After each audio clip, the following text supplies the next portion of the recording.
One-on-one, Davis has it. Touchdown! Carolina wins! Carolina is the Coastal Division champion! Javonte Williams to the left of Howe. He'll send him out into the flat right side. Howe looking, standing tall, lets it go, man there!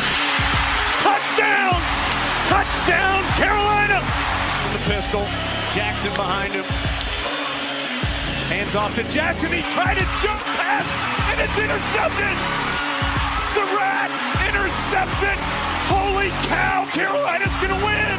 And off to Javonte Williams again, pops it to the left. Javonte leaps over a man, crosses the 50, trucks over a defender, spins by another. Goodness gracious, he's down to about the 15, and he did absolutely everything in one carry. Here's the shotgun snap to Aguilar. Drops back, pressure coming, Aguilar floats it up, incomplete! No flags! Head on back up the mountain! Carolina wins it in double overtime! Loftus, out of the shotgun, throws to the end zone, incomplete! Incomplete! The bell belongs to us! Carolina wins it 47-45 in double overtime! Bernard fields it at the 26. Heading to the far side. Gio at the 35. Gio, he's at the 50. No, he's not. Yes, he is. Gio is going to take it for a touchdown. Are you kidding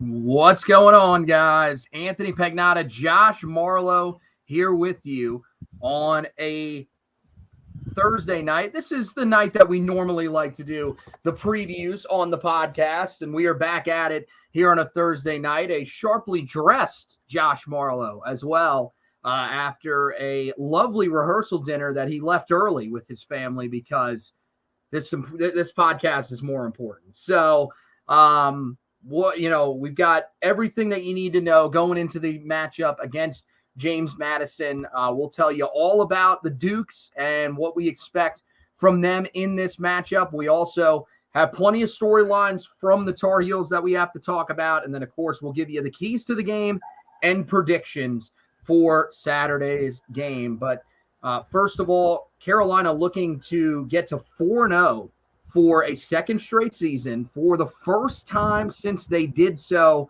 back in 1980 and 1981. So before we talk about the opponent, just looking at that stat, I think one of the things that you sort of question, because the fact that this never happened even during the first stint when Mac Brown was here is really amazing.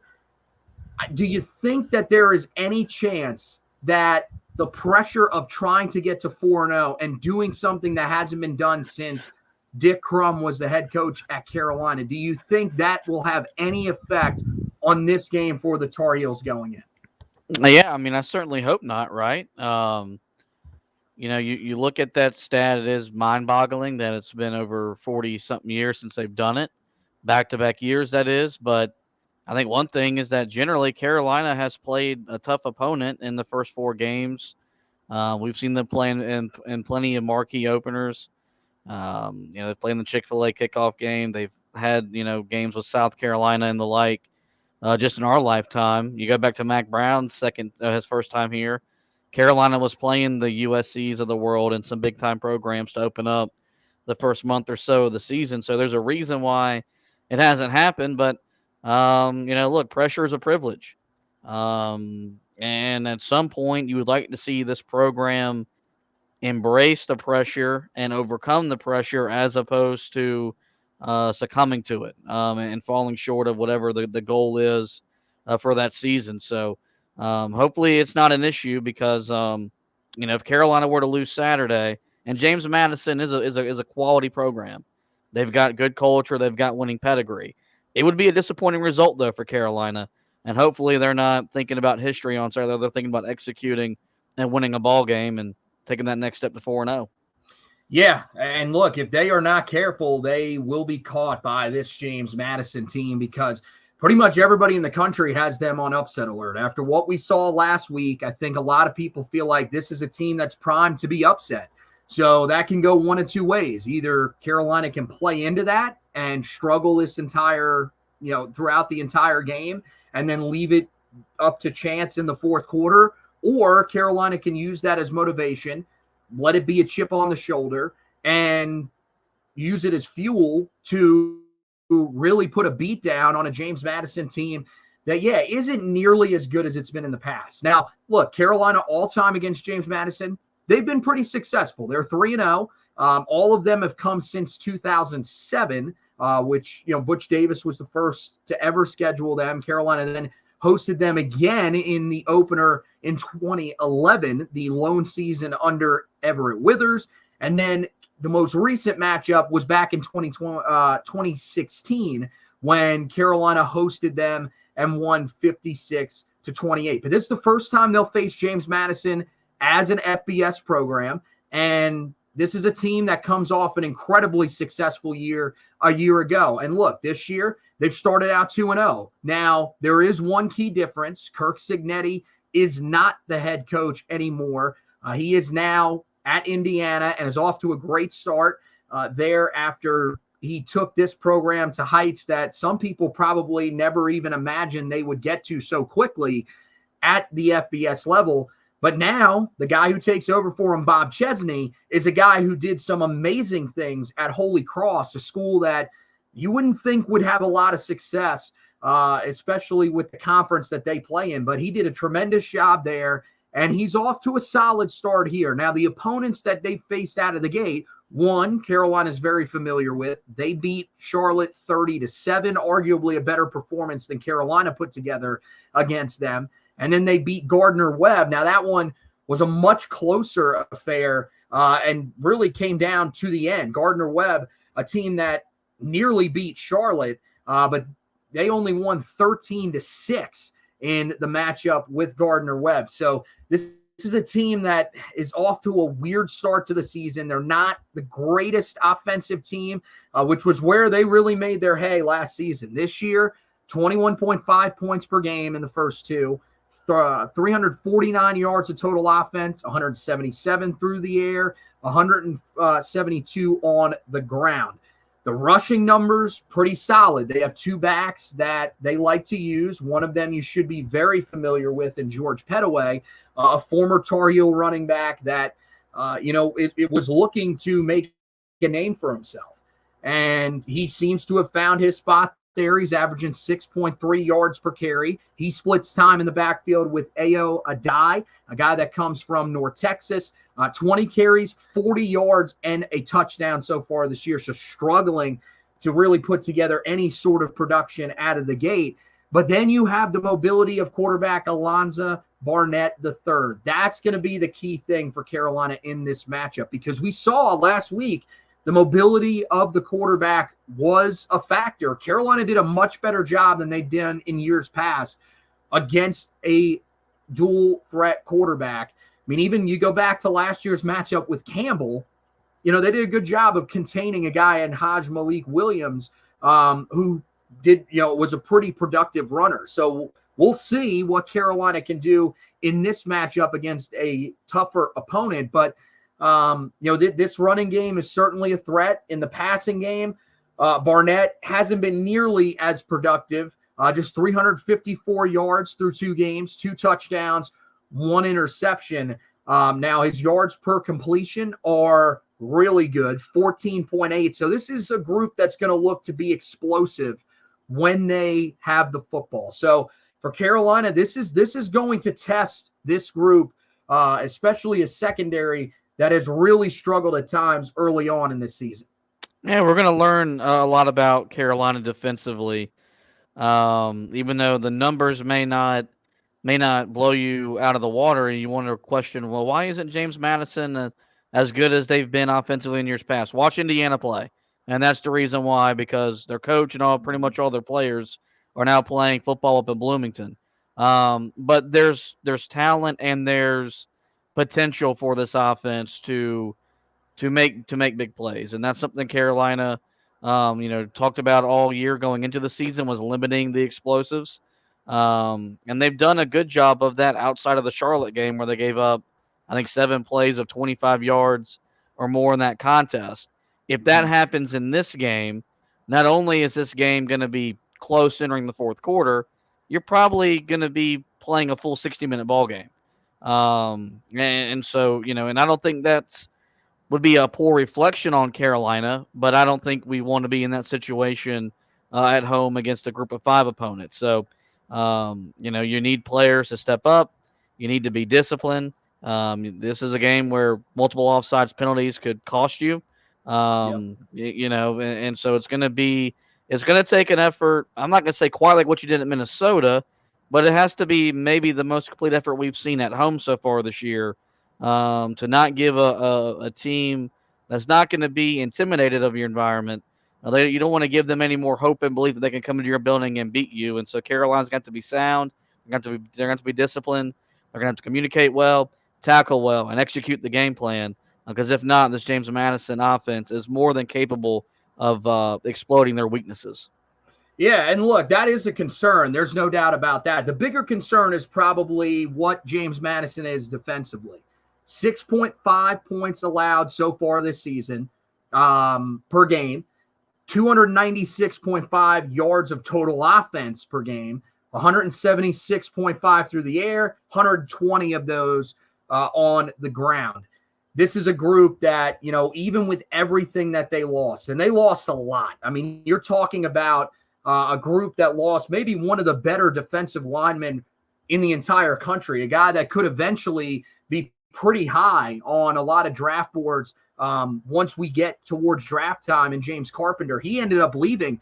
But what they did was they went out and got a ton of guys out of the transfer portal. Some of them D1 talent, other guys from elsewhere. But this is a group that's loaded. And you look at it, it's all upperclassmen. They have one guy in their starting lineup, their starting 11, that is not an upperclassman. So one underclassman in the whole group. I mean, this is a veteran-laden unit. So it makes sense why this team is succeeding so far. It kind of comes from everywhere. There's not really one guy that is standing out and having an amazing season so far. But that's the thing. They're just so sound all across the board. I would say the leader of the group is probably Jacob Dobbs, the starting linebacker for him. But, I mean, there's so many other guys in this group so far this year that are off to a great start.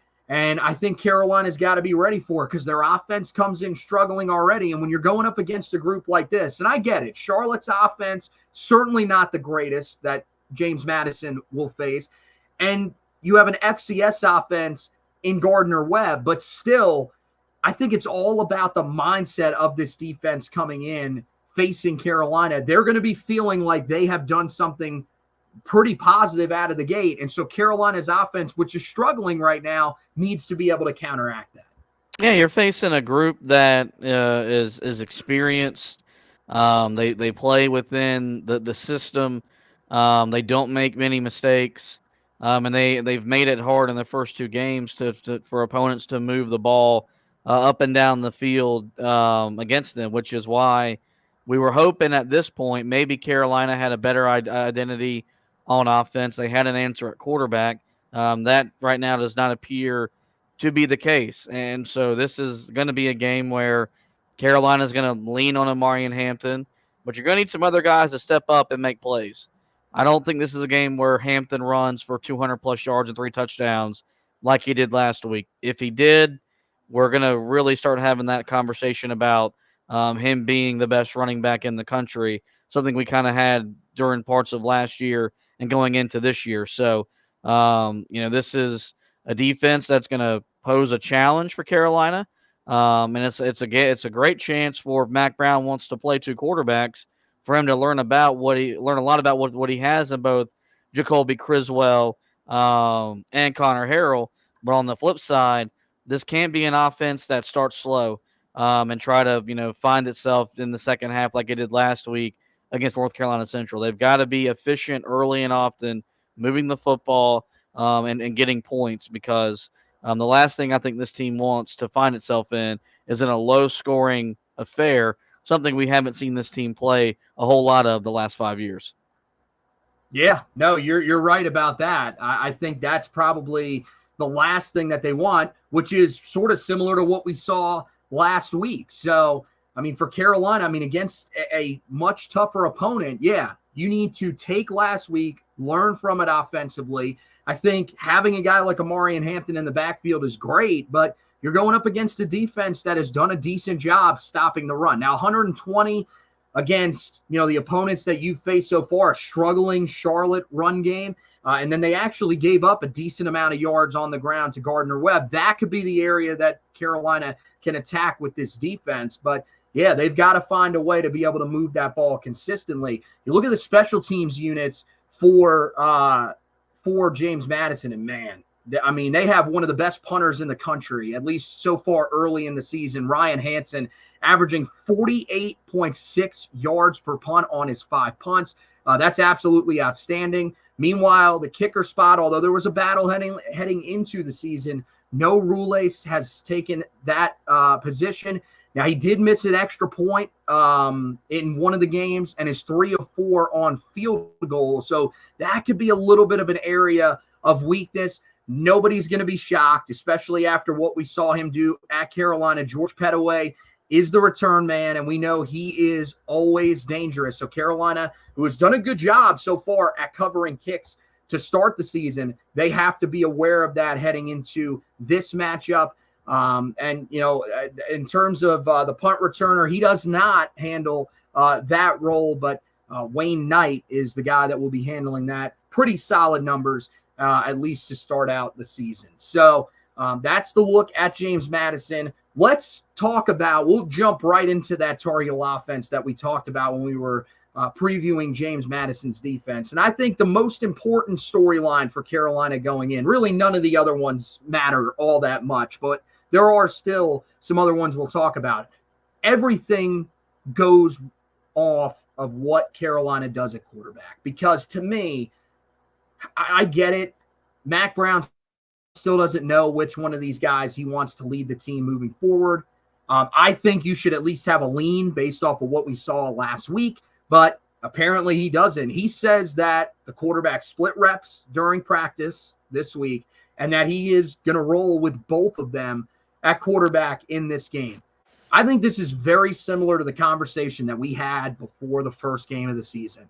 If Jacoby Criswell is the guy that starts this game, then this needs to be Jacoby Criswell's job to lose. That means if it looks that bad, that's when you change quarterbacks. It cannot be we're going to go in with a game plan of we're going to give Jacoby 2 drives and then we're going to Connor. Because it seemed like the other day when Carolina tried to put Connor Harrell back in there after a drive that was relatively productive from Jacoby Criswell, and the only reason that Carolina didn't continue that drive and even get into field goal range possibly for Liam Boyd was because of a drop from John Copenhaver. I think Mac Brown's got to be very strategic if he chooses to go this route. And I know that there's a history of success with it, but I do think it's dangerous, especially in a game like this where a lot of people feel like you could potentially be on upset alert. Yeah, the best way to not make that become a conversation is for Jacoby Criswell to, assuming he's the starter, and I think it's fair to assume that he'll get the first snaps at quarterback on Saturday, is to put points on the board or at least put together productive drives that make it difficult for him to go to Connor Harrell. When you go back to last Saturday, when Harrell got taken out of the game, we thought he might have been slightly banged up because he did take a pretty big hit that maybe he was just recovering from. Then we find out, nope, that was the plan all along. Yeah. I believe that if Harrell would have engineered 2 touchdown drives, I find it hard to believe that Jacoby Criswell enters the ball game. That isn't what happened. Or that's not what happened. And so if Criswell engineers, whether it's 2 scoring drives or 1 scoring drive, or heck, even if Carolina just moves the ball well, and they appear to be in some sort of rhythm, it's going to make it difficult for him to look at Connor and put him in. But, if you go 3 and out back-to-back possessions, then it's a lot more justified to see what the other guy has. The thing is As unconventional as it is, Mac Brown has a track record of doing this. Now granted, it was a long time ago, back before you started playing offense the way you play offense now, but he's done it before. And so he knows how to manage having two quarterbacks, being prepared to go out there and play. And so it's going to be interesting to see how this all unfolds. Best case scenario, whoever starts, I think it'll be Criswell, gives him a reason to not go to the other quarterback until the game is out of hand in the second half. Because if not, if Carolina does this flip flopping, I find it hard to believe they pull away from James Madison and put the game away early in the second half. Yeah. Look, to counter the thing that you brought up, well, he's had success in the past with using two quarterbacks. Yes, he certainly has. One, that was a long time ago. Teams were generally not prepared for other quarterbacks. And I mean, here's the thing. You've already seen Jacoby Criswell. Teams know what he brings. You have tape on him. So it's not like you're going to surprise anybody by bringing him into the game. The bigger thing is that there isn't really that much of a difference between these two guys in terms of their playing style. Yes, Connor Harrell is a better athlete than Jacoby Criswell. Jacoby Criswell is not a pocket-only passer. He's a guy that we've seen it in his previous stint here at Carolina. And the comparison for him coming out of high school, I think, kind of tells you everything you need to know. They compared him to Sam. That's exactly the type of player that he is. He's a guy that if Carolina needs him to run, he will be able to have plenty of success doing it, especially with the way that he's built. So that's what doesn't make any sense to me. You go back to Carolina had 2 times that they split the reps at quarterback. It started in, I believe it was 92, but it might have been late in a later season. But you had Jason Stanisiak and you had Mike Thomas. Here's the thing. Stanisiak was the running quarterback. Mike Thomas was the better passer of the group. Then you go to Chris Kildorf and Oscar Davenport. Kildorf was the pocket passer, and you had Oscar Davenport who gave you that running dimension. There's not that much of a difference between these guys, so I don't understand what the argument is from Mac Brown to put a guy like Connor Harrell out there, especially if he's a guy that what we saw last week can turn the ball over potentially. He didn't turn it over a week ago, but he threw 2 passes that should have been intercepted by NC Central. And if those turnovers happen in this game, that could be the difference between you winning and losing this game. Yeah, no, you're not wrong, and which is why I've said, I think Carolina, no matter what, they got to be efficient at the quarterback position. They got to make the most out of these drives. And you're right that it's kind of odd that they both have similar traits to where it doesn't really make sense why you want to play both. The thing about Criswell is it's just, and I said it last week when we recapped the game against North Carolina Central. The offense just has a bigger and better potential with him. Mm-hmm. I do think, once Harrell, would settle in, I do think he can run the offense, but it would be an offense that have to grind out drives and grind out possessions. And it's hard to win in modern football playing that way. 15 years ago, we could play that style of offense, but now in a sport where virtually every game is a race to probably 35 or 40 points, you got to have big play potential. Jacoby Criswell gives Carolina that potential because of the arm strength, the ability to push the football down the field. I think he could help a wide receiving core that needs some help to make more plays in the passing game. So it's going to be interesting. If they win, Mac Brown could be very defensive about the decision. But if Carolina loses, I think more than anything it would be because of the offense never finding a rhythm. Yep. It'll be really hard to justify that decision after you spent the whole entire preseason telling us we have to play with one quarterback. Now that you've changed your opinion mid-year, you damn sure better make the most of it, which means you better win. Because if not, you're going to have to eat a lot of crow when you talk to the media on Saturday or on Monday.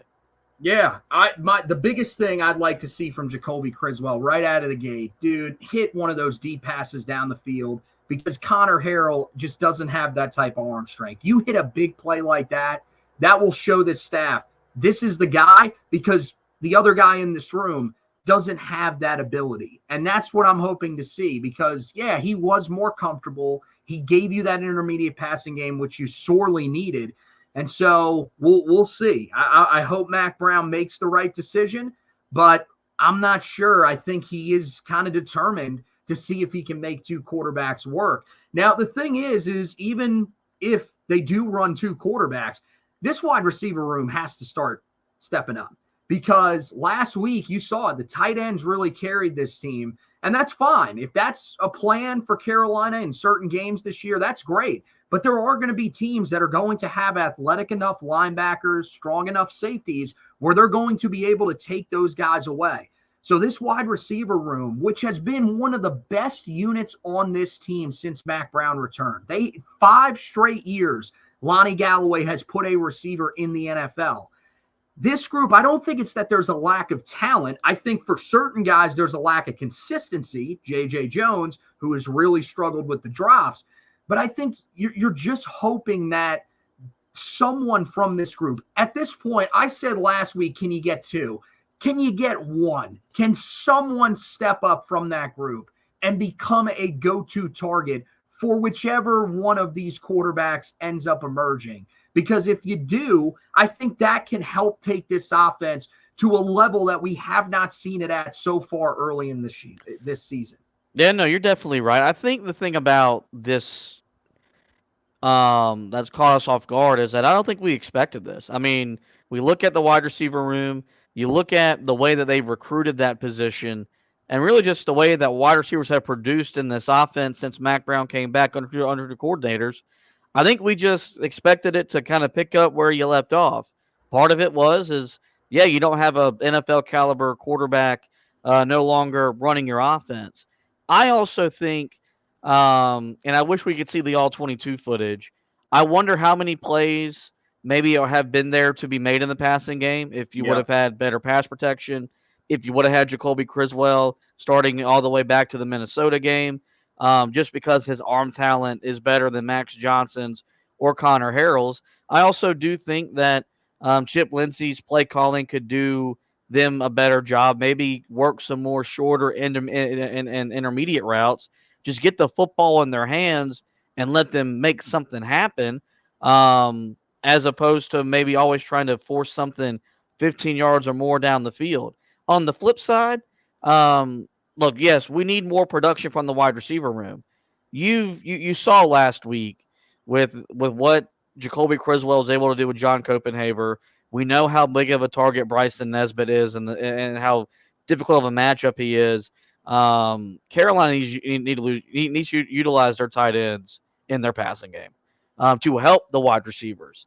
Make everyone be accounted for, in the secondary, as opposed to maybe locking down on just J.J. Jones or someone else. So I think it's a lot of factors involved where, yes, they need to play better, but I do think you find consistency at the quarterback position combined with better play calling, combined with the emergence of the tight end room. It'll make these plays more available for the wide receivers to make, and Carolina's passing game could grow and develop to what we've seen it over the last couple of years. Yeah, no, one of the things that sucks about, our schedule that we're on this year and not being able to go to as many games, I mean, that was the thing. In years past, we would have been able to tell you, okay, guys are running wide open and they're just not, the ball isn't coming their way. But I don't think that's necessarily been the issue this year. I mean, I think you saw it even going back to the Minnesota game. A lot of those throws to J.J. Jones, he wasn't really open. He was just making plays. So I think it's that guys are really struggling now. One of the things, and we'll talk about the injuries as a whole across, especially the offense, but the team in general. Nate McCullum gets banged up. To me, look, I've been very critical of him because I think that he's really disappeared since that performance that we saw last year against Minnesota, really the first couple of games that he was there, he was very productive. Once Kobe Paysour got hurt and he started receiving more snaps, he seemed to be a disappearing act. The problem is that I don't know how healthy he's really been. And so now you sort of question if he can't play. Kobe, we have no idea where he's at in terms of coming back from those broken feet.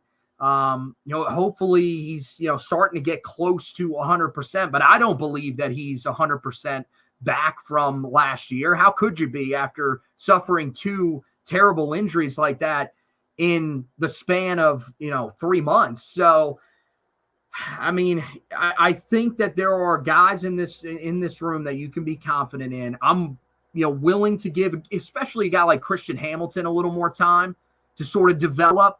But to me, like J.J. Jones is the guy. We need to see you step up, be more consistent when they throw you the football. You got to hold on to it, man, because we know you're capable. You had 711 receiving yards last year. You led the team. So you are the guy that we should be looking towards to step up in that room. One of the other things, you move over to the defensive side of the ball, and the secondary, look, last week was progress. Now, it helped you that the second half, NC Central as a guy that I don't know if he will be playing quarterback for them in the future. He probably is suited to more, play in a system similar to what we see at the service academies at this point. He literally couldn't throw the ball downfield. So they just abandoned the pass and finished the game with 91 passing yards. But even early in that game, man, there were some signs that they were taking steps forward, but there were also moments where you let up big plays. Caleb Cost, people were probably looking at the stock report that I put up earlier today and saying, hey, where's Caleb Cost? He was given Defensive Player of the Week by Mac Brown. That's fine. Mac Brown could think that he had a great performance. And I think especially when it came to run defense and tackling, he did some really good things. He also had the diving interception. But again, he is as hit and miss as it gets. He either makes a play on the ball or he's letting up a massive play. He allowed 69 yards to this NC Central offense. Nobody else on the team allowed more than 11 in coverage. So this is a group, and especially Caleb Cost, you've got to step up, because if I'm this staff, if I'm Charlton Warren, I'm blanking Jason Jones, the cornerbacks coach. If I'm those guys, if he struggles out of the gate in this game, I'm starting to look and see what we got in guys like Trey Miller, Ty White, if there's anybody else that can play in that nickel spot, because I'm looking for some sort of solution to stop allowing those big plays down the field. Yeah, I mean, it was the talking point all preseason was limiting explosive plays. I do think that I don't think Jeff Collins has put together as exotic game plans the last 2 weeks as you saw week 1 at Minnesota. I think you'll see kind of this week moving forward, him game plan like he'll game plan the rest of the year, and put some more exotic stuff on film for teams to be aware of what Carolina's going to do. But you still got to make plays no matter what the game plan is, or limit the other team from making plays. And so it starts up front. I think if Carolina can consistently put pressure on the quarterback, it makes it harder to make big explosive plays in the passing game. But if not, I know it's a hard thing to ask these guys to defend for 7-8 seconds, but that's your job. And sometimes that's football, because you're not always going to get a consistent pass rush. And so you got to stay with your guy and be in position to make plays. So, I think we'll see this week kind of really what Carolina's pass defense is. Is it what we saw week 1 at Minnesota, or is it more what we've seen the last 2 weeks, specifically against Charlotte, where when we get into conference play and you're facing the Haynes Kings of the world and some other big-time quarterbacks, you're going to get picked apart. I think this week will be a good, telltale sign for where Carolina stands defensively as a pass defense. So hopefully it's closer to what we saw week 1 and not what we've seen the last couple of weeks. And look, I'm pointing out Caleb Costin specific, but the safeties have to do a better job over the top too, because a lot of these big plays down the field, that's an area where you can help a guy, especially that is struggling in coverage. So it's on these guys as a collective group to step up and slow down this passing game, because this is a team, and I know they've only played 2 games so far this year, but their top receiver is, you can go, there's 3 different guys that have 5 receptions so far this year. One of those is George Pettaway, the starting running back. And then you don't have a receiver that has more than 76 yards. So this is not a group that should be shredding you. It just shouldn't be. So hopefully Carolina is ready for it, because I believe in the run defense. I can't believe I'm at this point, and I'm interested to see if you think the same thing. Right now, I trust this defense more than I trust this offense because of where the quarterback situation is at. And the last time I was able to say that was probably when Butch Davis was the head coach. Yeah, trust that's a real strong word, because I don't know if Carolina can win a game 17-14 yet. Like I don't know if I trust this defense to where, if this offense just never finds itself, for it to be able to carry you and win one of those types of games. Was Minnesota not that? But I mean, I think we knew that's I think we knew that's what that Minnesota game was gonna be. Like, you're on the road against a Big Ten opponent that wanted to play that style of football. You just mainly had to be tough enough to go play that brand. Mm-hmm. Get down in the dirt, down in the mud, and beat them at their own game, which speaks volumes. And I'm not taking away from that, but I don't think, realistically, that's the kind of football Carolina wants to play. And I don't think that's the kind of football they expect to play. The run defense is legitimate just because you've faced 2 of your 3 teams wanted to run the ball on you and at you, and they could not do it. Simply could not do it. And Charlotte had so much success in the passing game, they didn't even bother to try to run the ball on you, but even still, you were shutting that down. So, I think what is more believable is that this team can play complementary football. And I said that going into the year, that, sometimes less is more. And what I meant by that is, for this team to really achieve the type of stuff we want them to achieve, and that's out there for them to achieve, they had to play more as a team. Last 5 years, you've had a quarterback that could score 40 on any defense, and Carolina lived and died by that. They thought no matter what, Sam's going to bail us out, Drake May is going to bail us out. Most times they did, but when they didn't, they resulted in bad losses, untimely losses, and they spurned losing sprees. Whereas I think this team, to reach its best potential, has to play together, and they got to be able to play field position. They got to be able to, lean on their defense while their offense is learning and finding its identity. And I believe in that more this year than I've believed in the previous year since Mac Brown returned to Chapel Hill. Yeah, I think you're probably right. That's probably more of what it is. But yeah, I don't know if I believe that they can win one of those types of games. And you'll find that out once you get into conference play. I don't think this should be one of those games where you're saying, yeah, we want to be in a 17-14 game to really test and see if this defense is up for that. That could be next week. That could be Duke. I could definitely see that game being that type of game, just because, you look at Duke, their offense is not off to the greatest start to the season either. They've had issues moving the football at times and have really had to scratch and claw their way to that. So, yeah, that could be the type of game where we find that out. But I'm definitely feeling a lot more comfortable with this defense than I have in years past. One of the things that probably has a lot of people concerned, I know it does have me a little bit concerned going into this game, are the injuries. And there's just so many of them for Carolina. You look on the offensive line. That group did a great job last week of handling the injuries to Austin Blaski, and then you didn't play Aiden Banfield either. Now, he was doubtful for the game, which means that he went through warm-ups. They said, you know what? Honestly, what they probably said is it's not worth it. this is NC Central. Our guys should be fine. And I do think that the value of that is that you were able to put Malik McGowan out there. You see how many yards the team rushed for. He didn't allow a pressure in the game. You're finding depth here.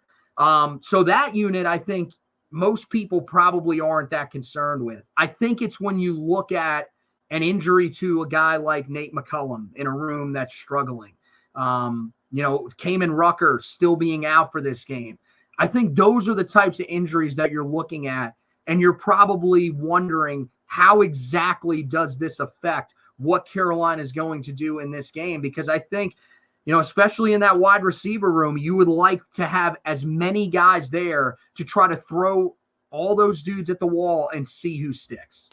Yeah, and it's why Mac Brown harped all preseason long about building depth.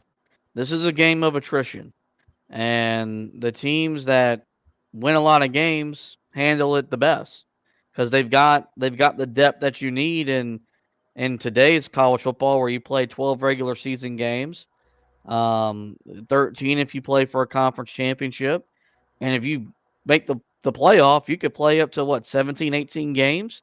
And so depth is as important in the sport as it's been in the history of college football. So I think you got to be encouraged by their ability to build depth in the season, because that was what was required once these injuries took place. I do think some of it's Carolina's been pretty cautious with injuries because of what the schedule was to start the year, but that, make no mistake, they're going to miss Kamen Rucker on Saturday. They're going to need someone to step up and make plays. If Nate McCullum isn't good to go, you're going to need a Kobe Pace or someone else to really emerge and start helping out this wide receiver room. And so that part is twofold, where yes, it's about coaching players and developing the talent, but you got to have guys that are capable of stepping up. And I think so far you've seen guys that are taking that steps to be contributors, and you need to see that come full circle on Saturday afternoon. Yeah, and the other one, I didn't even mention this one, was the injury to Noah Burnett. That's probably the one, honestly, that scares me the most, because we've seen what Kobe Paysor can do. Last week, Tyler Thompson on the edge, he actually did some really good things. It's just, how do you expect him to do a great job rushing the passer when in the second half they didn't throw the football? I think those are positions where you really would wish those guys could be out there. Now, I don't know about McCullum. There's a chance that he plays, but when it comes to Kamen Rucker, you'd like to have a veteran like that out there as opposed to a young guy that is going to be playing in the biggest game so far of his career.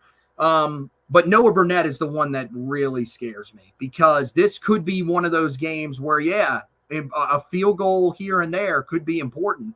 We just don't know a lot about Liam Boyd. He could have a good enough leg, but the thing is that when we heard Mac Brown talk back in the fall, he mentioned Lucas Osada as the guy that would be pushing both Noah and the starting punter, Tom McGinnis, if one of those two guys struggled.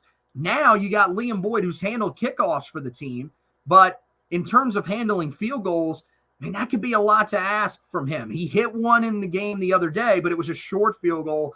I don't know what his range is. So that one, to me, could be really, really important for Carolina in this game. Let's get to our keys to the game for the Tar Heels in this one. I think the first one, and this really goes into something that Bob Chesney talked about when he was asked about this game in his press conference earlier this week. He said that the goal for his team is to get off to a fast start. Now, it should be their goal, considering that the first two games that they played so far this year, they have been horrible starting games. They have just gotten off to the slowest starts. So for Carolina, they need to get off to a fast start. This is one of those games where you need to, first of all, offensively, you need to establish something. Get that offense in a rhythm.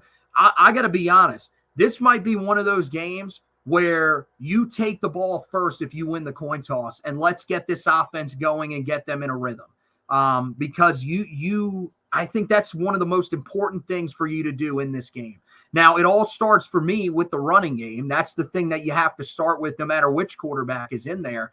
But yeah, Jacoby Criswell, if he could settle in early, that would be nice. And it would allow your offense to potentially get into the rhythm to score, a decent amount of points in the first quarter, an area where Carolina's offense has struggled so far this year. The other thing is it has to be the defense as well. Remember, the defense looked really good when you go through the entirety of the game against NC Central. They were not great on that first drive defensively. Yes, the drive was continued by a penalty at one point, but that was it. The rest of the time, it was just NC Central driving it down the field on you.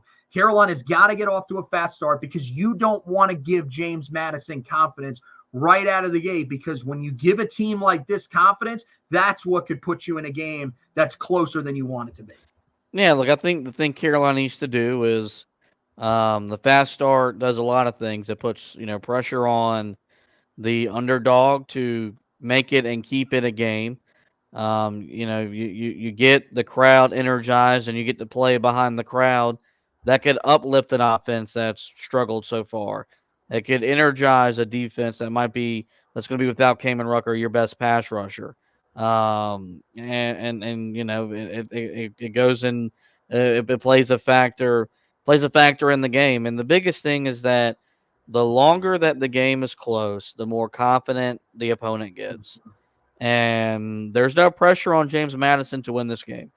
All the pressure is on Carolina. And so if you let them hang around and it's a tight game, well, then you're putting more pressure on yourselves to make plays deep into the second half, into the fourth quarter. And if you don't, it could come back to hurt you. So, I think it starts with the run. I think you have to establish Amari and Hampton right out of the gate. Use whatever quarterback is in the game. Use their legs as well. Make the defense have to account for them. But I think it would do wonders if Carolina could come out and put 14 points up in the first quarter, 21 points up in the first half, and be able to play with the lead as opposed to playing a game that is kind of a one-possession game for the majority of the 60 minutes. All right. Establish the run is my second key to this game, because I got the games mixed up. It was Charlotte that actually ran for a little bit more yards on them than Gardner-Webb did. If Charlotte's run game is able to run on them, we saw that run game, and you mentioned it. Part of it was that the passing game was having a lot of success. The other part of it was Carolina was just mauling them up front. Carolina's run game has been really solid to start the year. Part of it is that your offensive line is better. The other part of it is that you got a dude that will just run through anybody else that's in front of him. I mean, one of the best in all of college football, maybe one of the best we've seen in the history of college football. When you come off a performance where you had 181 yards after first contact, he is not afraid to run through guys. So no matter what, put the ball in his hands and utilize his legs. You can also do it with your quarterbacks as well, because both of them have the ability to run the ball. But that's the thing.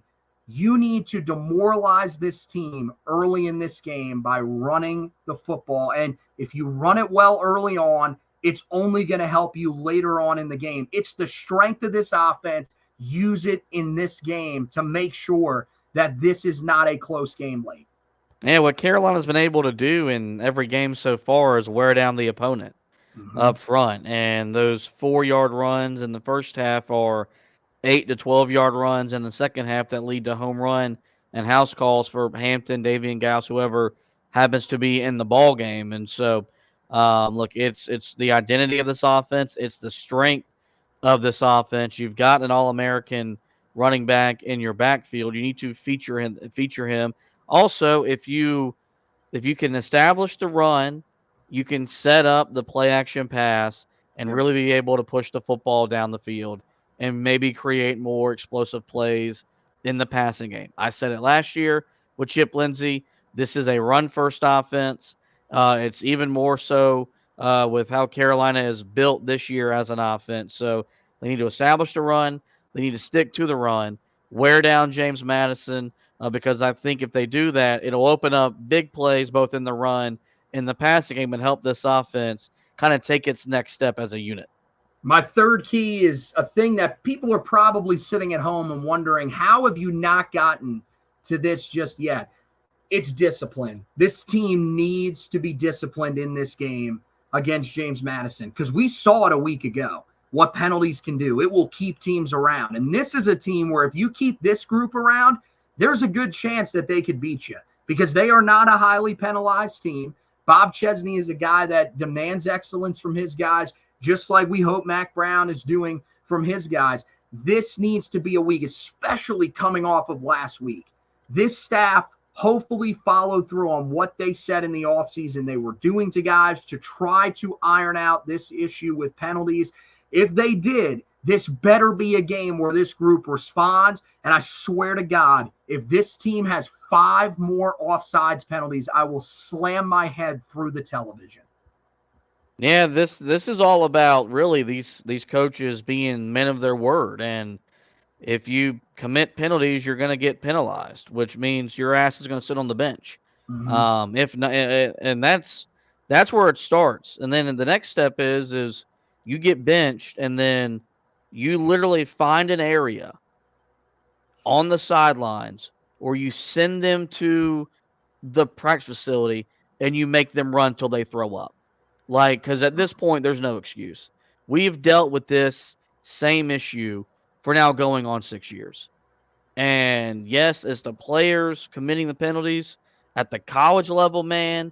That's a reflection of coaching because you're coaching discipline and you're instilling discipline. Because when I watch Georgia players, Ohio State players, Oregon players commit a penalty or even think about committing a penalty, they're getting chewed out on the sidelines. Our guys commit penalties and Mac Brown claps. I mean, it's literally, it is the dumbest thing I've ever seen in my life. After being told all summer that if you commit a penalty, you're getting taken out of the game. And that just went out the window once we got to the actual season. So, yeah, you commit the amount of penalties you committed last weekend, you're going to get beat. And then we're going to be pissed. And then we're going to yell a whole lot.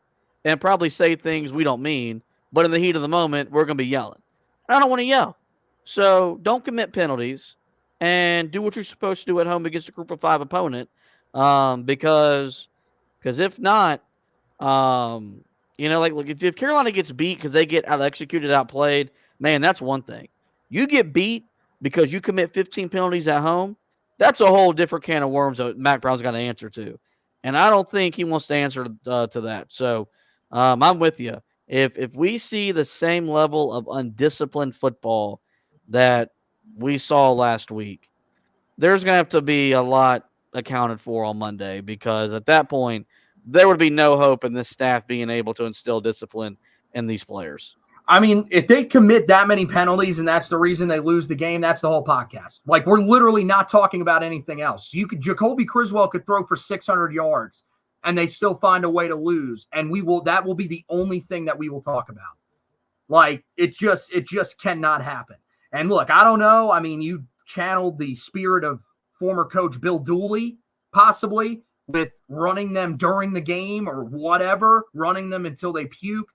But, I mean, look, man, it's got to be better. And yes, you've got to make an example of certain guys. I get it. Last week, Des Evans was really good. But when you commit a penalty, come off the field. I'm sorry. Get him off the field. Put him on the sideline and say, dude, what the hell are you doing? Especially when you jump off sides on the first play of the game. Like, that's basic stuff. So, yeah, Carolina's got to clean it up.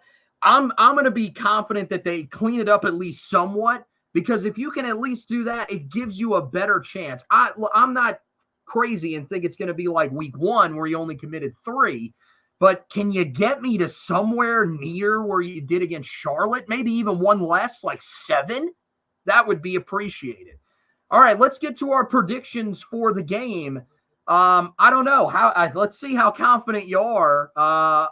Will these guys be potentially running a bunch on Sunday? I mean, I sure hope not, man, because I don't want them to run. No one likes running. I don't even like walking. So I don't want these guys to have to run any more than what they have to. Carolina enters the game, I think, 10.5-point favorites, depending on which site you use. I think they cover the number. I think they win this game 28-17. I don't think Wow. it's the smoothest of games. This could be a game that's 21-17 entering the fourth quarter. Carolina could be losing 17-14 early in the third quarter, something like that. But you've got the best player between the two teams in Amari and Hampton. This offensive line has imposed its will on every defensive line it's seen so far this year, including a Minnesota defensive front that probably will be right up there with Florida State and NC State as the best defensive front that they'll see this whole entire season. That should continue against James Madison. I think Carolina methodically just wears down a James Madison team that is capable of competing, believes it can win this game. And so I think Carolina finds some clarity at the quarterback position. You have J.J. Jones, Christian Hamilton, one of these wide receivers make a big play or two in the passing game, and Carolina wins this game 28-17 to improve to 4-0 for the second straight year. Yeah, look, I think really along the same lines that you're thinking. This will probably be a ball game when this team enters the fourth quarter. I could see it being a lot like last week where it's a 7-point game. Carolina's leading, but you're feeling a little nervous and saying, why is this game as close as it is? And the answer will be because I don't know if they're going to have this thing figured out at quarterback. If they roll with Jacoby Criswell and that's your guy the entire game, that would mean, one, he gets off to a good start. Maybe you actually do go into that game, that quarter, feeling pretty confident about where you're at. But I just don't know if I can say that sitting here right now. I still think you've got the best running back in college football. Hand him the ball and let him go to work. I think they will. I think this offensive line will continue to be productive in front of him and give him enough running lanes where he'll be able to succeed. I'm with you. I think especially with Jacoby Criswell back there at some points during this game, for sure, there will be a play or two down the field that Carolina will be able to hit. And that will allow this offense to move a little bit easier than it did in the first three quarters of last week. Maybe not by much, but it will still move a little bit better. Defensively, I trust this run defense. I know George Pettaway is going to be motivated in this game, but I think Carolina is ready. There are a lot of guys on this side of the ball that are motivated. And look, you've done a great job through 3 weeks. Nobody nationally believes in you. So until you actually do it for the majority of the season, people are still going to doubt you. I think this group comes in ready to go for this game. They've seen the comments from Pettaway when he was asked about this game, where he basically said, look, before the game, during the game, I don't care about them. That's fine. Then they're not going to care about you. And I think they're going to show that. I think the secondary, there's some hit and miss moments. That's probably what allows James Madison to stay in this one. But I think when it is all said and done, Carolina wears this group down. Jacoby Criswell will be in there, a quarterback in the fourth quarter, helping to lead this team to victory. And I think it'll probably be like last week. I think they pull away and win this game. I like Carolina to win it 35-17 over James Madison. And even though that's not a blowout, I do think that we'll probably leave relatively satisfied. Well, regardless of what happens, guys, you know we got you covered on the Heel Tough blog, the Heel Tough blog website. Everything that you need leading up to the game. So the preview that will come out tomorrow will go in depth, and we'll have the injury report in there with all the updates on where guys are at. Now, as the day goes along on Saturday, really, and with this being a 12 o'clock game, it's going to be early. So in the morning, I will be up keeping an eye out to make sure that there are no updates as to whether or not certain guys are or are not going to play. If they do make those determinations early enough, or even if it's right before the game, I will make sure to update that and send it back out so that you guys can know the latest information as to who will and won't play in this game for Carolina. Also in there, plenty of other stuff, more information, a further breakdown of this James Madison team that Carolina will face, more in-depth on those keys to the game that we talked about, and the projected starting lineups for both teams as well. So we encourage you to check that out once the game is over. This is a 12 o'clock game, guys, so the recap will be going up tomorrow evening, or Saturday evening, rather, or, who knows, maybe Saturday afternoon. We're usually hanging out, watching a bunch of different games and everything like that. And we do it just so we can keep up with everything, especially for work when we talk about it on the airwaves during our normal time slots, 6 to 10 a.m. for him on WFNZ, 12 to 3 for me on WFNZ. And you can get that anywhere that you get your apps. Just download the WFNZ app so that you can listen. Make sure you check that out. But, we'll be keeping an eye on all that stuff. So yeah, the recap will probably be up that evening for you guys to check out my takeaways from the game. And then, yeah, that should allow us to get the stock report up a little earlier this week. Although if there is other information around the team, that will, of course, take precedent. And we will keep you up to date on anything injury-wise or any other news that comes out around the program. Some of the other stuff that is on the website as of right now for you guys to check out. We do have an article up there about those injuries that you guys can look at just to kind of get an idea of what injuries the guys are dealing with. There's one guy that I think, even though he was being monitored this week, I think there's probably a better chance that he doesn't play than does. So make sure you check out who that is.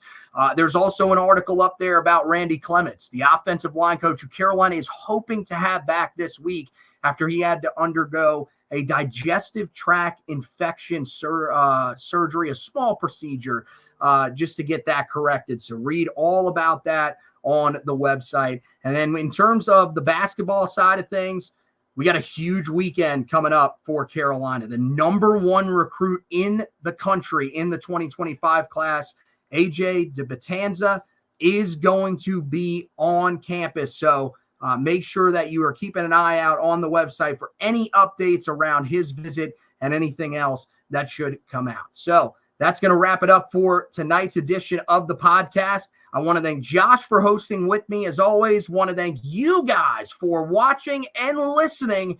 And as always, go Tar Heels.